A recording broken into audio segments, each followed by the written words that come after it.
এয়া হৈছে আমাৰ নলবাৰী ৰাসৰ গেট, ফাৰ্ষ্ট গেট এইখন নলবাৰী ৰাসৰ। আৰু এইফালে আছে আমাৰ সকলোৰে মৰমৰ জুবিন দা। এনেকুৱাকৈ জুবিন দাৰ মানে কি কৰা হৈছে।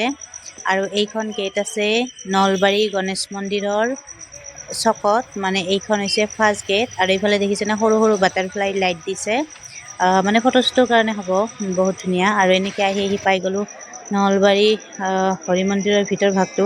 আৰু এইফালে ভিতৰত দেখিছেনে আমাৰ জুবিন দা আৰু জুবিন দাৰ গীটাৰ এনেকুৱাকৈ আছে।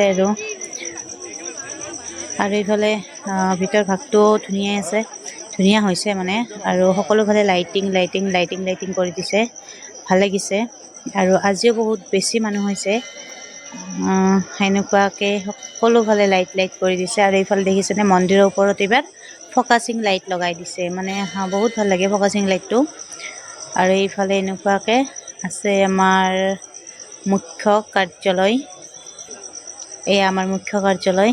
আৰু ৰ'ব আৰু অলপ দেখাই দিওঁ জুবিন দাৰ গীটাৰখন, জুবিন দাক মানে ইমান বেছি ভাল লাগিছে। আৰু এয়া হৈছে নলবাৰী শ্ৰী শ্ৰী হৰি মন্দিৰৰ ভিতৰ ভাগটো। বাৰু মই ফাৰ্ষ্ট গেটখন দেখালোঁ, এইটো কেই নম্বৰ গেট হয় নলবাৰীবাসীয়ে জনাই দিব।